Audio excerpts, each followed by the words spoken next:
Hello বন্ধুরা, আবার একটি নতুন ভিডিও। এই নতুন ভিডিওতে আমরা আজকে দেখব ক্লাস 11-এর ফিজিক্যাল এডুকেশনের সাজেশান। তাহলে চলো দেখে নিই। প্রথমে হচ্ছে এখানে হবে শারীর শিক্ষার সংজ্ঞা। এটা হবে শারীর শিক্ষার সংজ্ঞা, ঠিক আছে।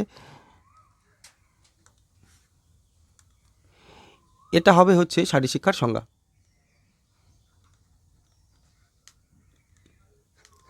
শারীর শিক্ষার সংজ্ঞা। তারপর হচ্ছে শারীর শিক্ষার পরিধি। পরিধি লেখো। শারীর শিক্ষার সাথে অন্যান্য বিষয়ের যোগসূত্র লেখো। এইভাবেও আসতে পারে শারীর শিক্ষার সংজ্ঞা লেখো এবং শারীর শিক্ষার সাথে অন্যান্য বিষয়ের যোগসূত্র লেখো। এইভাবে আসতে পারে। এটা কত নম্বরে আসতে পারে? এটা আসতে পারে হচ্ছে তোমাদের, এটা প্রথমটা যদি বলা হয় এটা আসতে পারে 2 গুণ 4। এভাবে আসতে পারে, কারণ তোমরা সবাই জানো যে 6 নম্বরের বেশি প্রশ্নের মান আসবে না। তো এই প্রশ্নটা কিন্তু 2-4-এ আসতে পারে। তারপর হচ্ছে শারীর শিক্ষার সাথে অন্যান্য বিষয় যোগসূত্র। এটা 6-এও আসতে পারে, অথবা এটার সাথে আরও কি আসতে পারে, 2 গুণ 4 আসতে পারে। অর্থাৎ শারীর শিক্ষার সংজ্ঞা লেখো এবং তার সাথে শারীর শিক্ষার সাথে অন্যান্য বিষয় যোগসূত্র লেখো। এভাবেও আসতে পারে। আমি বলবো না যে এখান থেকে দেখো এবং পয়সা দাও। আমি সম্পূর্ণটা যেটা দেখাবো একদম ফ্রি। তোমরা বন্ধুদের সাথে অবশ্যই শেয়ার করো এবং চ্যানেলটি অবশ্যই সাবস্ক্রাইব করো, যাতে নতুন যে ভিডিওগুলো আসবে, অর্থাৎ তোমাদের ক্লাস 12-এ যখন উঠে যাবে তখন ফিজিক্যাল এডুকেশনের সমস্ত পুরো বইয়ের ক্লাস কিন্তু এই চ্যানেলে পেয়ে যাবে। তো অবশ্যই সাবস্ক্রাইব করো চ্যানেলটি, এবং ভিডিওটি তোমাদের 100% কাজে লাগবে। তো তার জন্য একটা লাইক করে দাও এবং বন্ধুদের সাথে শেয়ার করে দাও, যাতে অন্যদের উপকার হয়, তার সাথে সাথে আমারও উপকার হয়। এরপরে এরপরে হচ্ছে এটা ছিল প্রথম চ্যাপ্টার। তারপর দ্বিতীয় চ্যাপ্টার যদি বলা হয়, দ্বিতীয় চ্যাপ্টার ছিল তোমাদের লোকক্রিয়া। তো লোকক্রিয়ার যে প্রশ্ন আসতে পারে সেটা হচ্ছে কি, লোকক্রিয়ার ধারণা লেখো। লোকক্রিয়ার ধারণা লেখো, তার সাথে সাথে আসতে পারে লোকক্রিয়া কী, ঠিক আছে। এই প্রশ্নটাও আসতে পারে কিন্তু। তারপরে এটা এটা আসতে পারে তোমাদের 6 মার্কের। এটা আসতে পারে তোমাদের 6 মার্কের। লোকক্রিয়ার শ্রেণীবিভাগ আলোচনা করো। 3টি লোকক্রিয়ার সুবিধা অসুবিধা লেখো। 3টেও আসতে পারে, এর মধ্যে অনেকগুলো আসতে পারে, কোনো সমস্যা নেই, কিন্তু লোকক্রিয়ার শ্রেণীবিভাগ আলোচনা করো। নেক্সট হচ্ছে অ্যারোবিক আর অ্যানোরোবিক ব্যায়াম কাকে বলে। অ্যানোরোবিক ব্যায়াম দ্বিতীয়বারে বানাতে পারে, কিন্তু সম্ভাবনা আছে যে কোনো একটা দেওয়ার একটা সম্ভাবনা থাকবে 2 মার্কের জন্য। 2 মার্কের জন্য কিন্তু একটা দিতে পারে 2 মার্কের। এখান থেকে 2 মার্কের একটা দিতে পারে, এখান থেকে 2 মার্কের একটা দিতে পারে যে অ্যারোবিক ব্যায়াম বা অ্যানোরোবিক ব্যায়াম কাকে বলে। সাধারণ কথায় যদি বলা হয় অ্যারোবিক ব্যায়াম কোনটা, অ্যারোবিক ব্যায়াম হচ্ছে যখন আমরা অক্সিজেনের উপস্থিতিতে, অর্থাৎ নর্মাল যেভাবে শ্বাস প্রশ্বাস নিচ্ছি সেটা যখন থাকছে, ধীরে দৌড়াচ্ছি, যখন শ্বাস প্রশ্বাসের নর্মাল থাকছে বা তার থেকে একটুখানি হাই হচ্ছে, সেটাকে হচ্ছে অ্যারোবিক বলে। আর অ্যানোরোবিক কি? অ্যানোরোবিক হচ্ছে একদম ন্যূনতম, একদম না মাত্র অক্সিজেনের উপস্থিতিতে আমরা যখন কোনো এক্সারসাইজ করি, যেমন আমরা বলতে পারি 100 মিটার দৌড়। তাহলে আমি বলে দিলাম, উত্তরও বলে দিলাম। তারপরে আরেকটা হচ্ছে স্বাস্থ্যের উপরে ব্যায়ামের প্রভাব আলোচনা করা। এটা খুবই গুরুত্বপূর্ণ একটা কোশ্চেন। এটা কিন্তু ভেরি ইম্পর্টেন্ট, লিখে রাখতে পারো যে ব্যায়ামের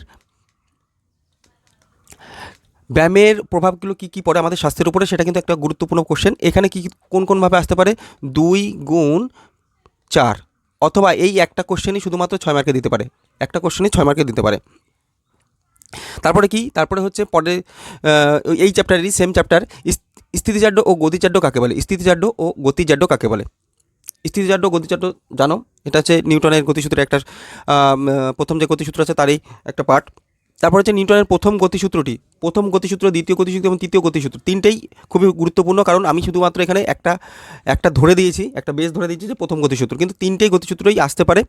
এবং তার সাথে আর কি দিতে পারে, খেলার মধ্যে নিউটনের গতিসূত্র, খেলার মধ্যে নিউটনের গতিসূত্রের বর্ণনা দাও, অর্থাৎ প্রয়োগের বর্ণনা দাও। কোন কোন খেলায় আমরা প্রথম গতিসূত্র কোন খেলায় ব্যবহার করতে পারি, বা কোন কোন খেলার সাথে সেই গতিসূত্রটা সম্পর্কিত, এই ধরনের প্রশ্ন কিন্তু আসবে এখানে। কিন্তু এই প্রশ্নটা কীরকমভাবে আসতে পারে, এই প্রশ্নটা আসতে পারে এরকমভাবে 2 গুণ 2 এভাবে আসতে পারে। তাছাড়াও কীভাবে আসতে পারে, তাছাড়াও আসতে পারে শুধুমাত্র নিউটনের গতিসূত্রের বর্ণনা এবং খেলার মধ্যে তার প্রভাবগুলি আলোচনা করে, এইভাবেও কিন্তু আসতে পারে, ঠিক আছে। এভাবেও কিন্তু আসতে পারে। পরে আরও প্রশ্ন আছে, এখান থেকে আরও প্রশ্ন আসতে পারে, মানসিক চাপ বলতে কী বোঝায়। মানসিক চাপ, নেক্সট মানসিক চাপ ও তার মোকাবিলা। এই যে চ্যাপ্টার আছে সেই চ্যাপ্টার থেকে বলছি মানসিক চাপ বলতে কী বোঝায়। মানসিক চাপ বলতে অতটা বেশি গুরুত্বপূর্ণ নয়, তবে মানসিক চাপের ইতিবাচক ও নেতিবাচক এই দুটো কিন্তু খুবই গুরুত্বপূর্ণ একটা প্রশ্ন। এখান থেকে এটা কিন্তু ভেরি ইম্পর্টেন্ট, তোমরা বলে রাখতে পারো, নেতিবাচক এবং ইতিবাচক, এটা খুবই একটা গুরুত্বপূর্ণ কোশ্চেন। যেগুলো যেগুলো খুবই গুরুত্বপূর্ণ বলবো সেগুলো দেখবে তোমাদের খাতায় দেখাই যাবে, অথবা পেয়ে যাবে, নাহলে একদম মেন কোশ্চেনে কিন্তু পেয়ে যাবে। মানসিক চাপের ইতিবাচক ও নেতিবাচক, ইতিবাচক আর নেতিবাচক এই প্রশ্নটা কিন্তু পাবেই। তারপর হচ্ছে বিদ্যালয়ের স্বাস্থ্য কর্মসূচির বর্ণনা দাও। ভেরি ইম্পর্টেন্ট একটা কোশ্চেন, বিদ্যালয়ের স্বাস্থ্য কর্মসূচির একটা 100% এই প্রশ্নটা থাকবে, বিদ্যালয়ের স্বাস্থ্য কর্মসূচির বর্ণনা দাও, থাকবেই থাকবে। বিদ্যালয়ের স্বাস্থ্য পরিষেবাগুলি কী কী, এটা যদি না থাকতে পারে কিন্তু স্বাস্থ্য পরিষেবা না পেলেও তোমরা যেটা পাবে সেটা হচ্ছে বিদ্যালয়ের স্বাস্থ্য কর্মসূচির বর্ণনা দাও, এটা একদম 100% দেবে। এটা হচ্ছে কোন চ্যাপ্টার, এই চ্যাপ্টারটার নাম হচ্ছে স্বাস্থ্য শিক্ষা ও বিদ্যালয়ের স্বাস্থ্য শিক্ষা। এই চ্যাপ্টার থেকে এই প্রশ্নটা আসার 100% চান্স আছে। এরপরে আছে এই চ্যাপ্টার থেকেই হাইপোকাইনেটিক রোগ খুবই একটা গুরুত্বপূর্ণ কোশ্চেন, ঠিক আছে। এবং স্বাস্থ্যের প্রতি ধূমপানের প্রভাব লেখো, এই কোশ্চেনটা একটা আসবে এই চ্যাপ্টার থেকে, এবং এই সাথে স্বাস্থ্যের প্রতি ধূমপানের হোক বা আরও কী যেটা আছে সেটা হচ্ছে মদ্যপানের বা মদ্যপান, এবং আরেকটা আছে হচ্ছে ড্রাগ কাকে বলে, এটাও ততটা গুরুত্বপূর্ণ। তবে ড্রাগের এবং মদ্যপানের এবং ধূমপানের প্রভাব লেখো। এই তিনটের মধ্যে যে কোনো একটা তোমরা পাবে 100% শিওর একটা পাবে। তারপর হচ্ছে বৃদ্ধি আর বিকাশ কাকে বলে, বৃদ্ধি আর বিকাশের জৈবিক ভিত্তি থেকে জৈবিক ভিত্তি যে চ্যাপ্টারটা আছে সেই চ্যাপ্টারটা থেকে বৃদ্ধি ও বিকাশ কাকে বলে, এটা গুরুত্বপূর্ণ কোশ্চেন। বৃদ্ধি বা বিকাশ কাকে বলে পাবেই, হয় বৃদ্ধি পাবে নাহলে বিকাশ পাবে। এটার প্রশ্নের মান কেমন থাকবে, প্রশ্নের মান থাকবে হচ্ছে 2 গুণ 4 এইভাবে থাকবে। আর হাইপোকাইনেটিক রোগ বা স্বাস্থ্যের প্রতি ধূমপানের প্রভাব লেখো, এটার প্রশ্নের মান কেমন থাকবে, এটার প্রশ্নের মান থাকবে হচ্ছে হাইপোকাইনেটিকে 2 থাকবে এবং স্বাস্থ্যের প্রতি ধূমপানের প্রভাব লেখো, এটাই 4 থাকতে পারে। এরকমভাবে কিন্তু প্রশ্ন আসতে পারে, ঠিক আছে। 2 বা 4, 2 গুণ 2 এভাবে আসবে, বা 2 গুণ 2 এভাবে আসবে, বা আসতে পারে একবারে 6 মার্কের। এইভাবে ছাড়া কোশ্চেন আসবে না কিন্তু তোমাদের। বিদ্যালয়ের স্বাস্থ্য কর্মসূচি বর্ণনা দাও, বিদ্যালয়ের স্বাস্থ্য পরিষেবাগুলি কী কী, এটাও কিন্তু এটা আসতে পারে 3 গুণ 3 এভাবে আসতে পারে, ঠিক আছে। বা এটা শুধুমাত্র এই বিদ্যালয়ের স্বাস্থ্য কর্মসূচির বর্ণনা দাও, এটাও কিন্তু ডাইরেক্ট একবারে 6 মার্কেরও আসতে পারে, ঠিক আছে। 6টা পয়েন্ট লিখতে হবে। এবার হচ্ছে জীবন কুশলতার যে চ্যাপ্টারটি আছে সেই চ্যাপ্টার থেকে জীবন কুশলতা বলতে কী বোঝায়, এই প্রশ্নটা তেমন দেওয়ার কোনো অতটা বেশি গুরুত্ব নয়, তবে জীবন কুশলতা বলতে কী বোঝায় এটা কিন্তু পড়ে যাবে তোমরা। মানসিক চাপ মোকাবেলার উপায়গুলি লেখো, দেখো মানসিক চাপ আগে একটা পেয়েছো, এখানেও পাবে। তার সাথে সাথে মানসিক চাপের সাথে সাথে এখানে আর যেগুলো পাবে সেগুলো হচ্ছে আবেগ নিয়ন্ত্রণ, এখান থেকে পাবে আবেগ নিয়ন্ত্রণের কীভাবে নিয়ন্ত্রণ কীভাবে করা যাবে এবং এর গুরুত্বটা কী আবেগ নিয়ন্ত্রণের, এগুলো কিন্তু এখান থেকে পাবে, এই চ্যাপ্টার থেকে পাবে, ঠিক আছে। এরপরে হচ্ছে অভিক্ষা মূল্যায়নের যে চ্যাপ্টারটি আছে সেই চ্যাপ্টার থেকে অভিক্ষা মূল্যায়ন, বা আরেকটা হচ্ছে পরিমাপ, এই তিনটের মধ্যে থেকে যে কোনো একটা পাবে, যে অভিক্ষা কাকে বলে বা পরিমাপ কাকে বলে এবং মূল্যায়ন কাকে বলে, এখান থেকে একটা প্রশ্ন পাবে।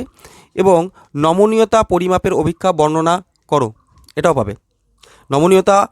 নমনীয়তা না পেলে এখানে পাবে হচ্ছে মাংসপেশির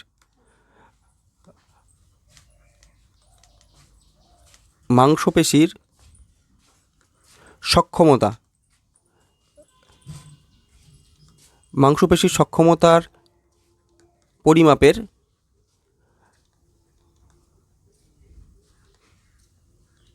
অভিক্ষা বর্ণনা করো, এরকমভাবে নমনীয়তা পাবে, না হলে পাবে মাংসপেশির, তা না হলে পাবে যে ব্যালেন্স বা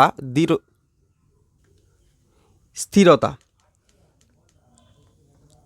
এখান থেকে যে কোনো একটা তুমি পাবে, স্থিরতা পাবে, মাংসপেশি পাবে, নাহলে নমনীয়তা পাবে।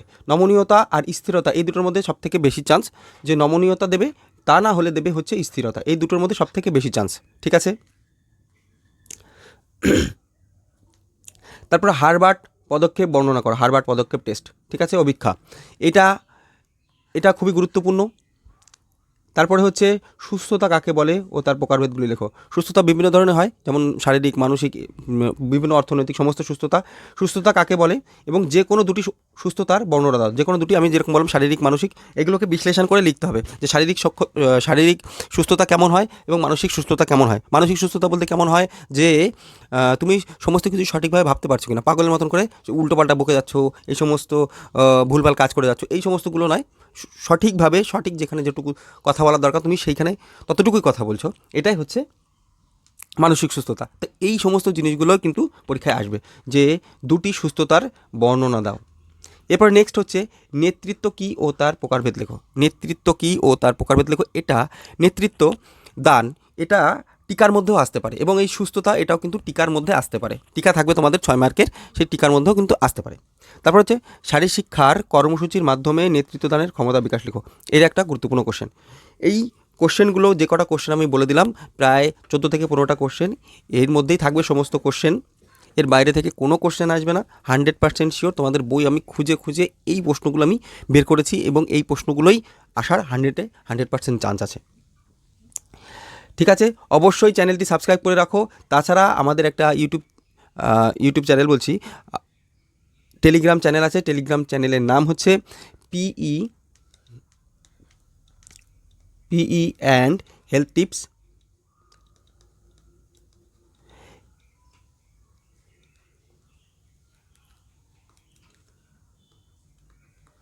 হেলথ টিপস এটা যদি লিখে তোমরা টেলিগ্রামে সার্চ করো, তোমরা চ্যানেলটা পেয়ে যাবে। ঠিক আছে, এখানে আমি এই যে পিপিটিটা, এই পিপিটিটা কিন্তু সেখানে থাকবে। সবাই এই চ্যানেলটাতে জয়েন হয়ে যাও, তাহলে কিন্তু এই যে পিপিটিটা, এই পিপিটিটা সেখানে পাবে। এছাড়াও আমাদের হোয়াটসঅ্যাপ আছে। ডেসক্রিপশান বক্সে এই টেলিগ্রাম এবং হোয়াটসঅ্যাপের দুটোরই লিঙ্ক থাকবে, সেখান থেকেও তোমরা জয়েন হয়ে যেতে পারো। তাছাড়াও তোমরা টেলিগ্রামে গিয়ে সেখানে পিই অ্যান্ড হেলথ টিপস লিখে সার্চ করলে সেখান থেকেও চ্যানেলটা পেয়ে যাবে, সেখানে গিয়ে জয়েন হয়ে যাবে। এই যে পিপিটিটা দেখতে পাচ্ছ, যেটা তোমরা ক্লাস করলে, এই পিপিটিটাই একদম হুবহু ওখানে থাকবে। আমি 100% বলছি, এইখান থেকেই কোশ্চেন আসবে, এর বাইরে থেকে কোশ্চেন আসবে না। এইখান থেকে আমি বলছি 99% চান্স আছে যে এখান থেকে কোশ্চেন আসবে। চলো তাহলে ক্লাস 11-এর সম্পূর্ণ সাজেশান আমি বলে দিলাম। আমার কাছে কোনো পয়সা লাগবে না, টেলিগ্রামে যাও, কোনো পয়সা লাগবে না, 50 টাকা না 100 টাকা না 10 টাকা, কোনো টাকা লাগবে না, ফ্রিতে ওখানে সাজেশান পেয়ে যাবে। আর অবশ্যই ফ্রিতে যখন পাচ্ছ তাহলে তো কিছু দিতেই হবে, কিছু নিতে গেলে কিছু দিতে হয়, তো সাবস্ক্রাইব করে যেতে হবে এবং লাইক আর শেয়ার করে যেতে হবে। এইটুকুই তোমাদের কাছে চাওয়া, আর কিছুই না। Thank you, take care.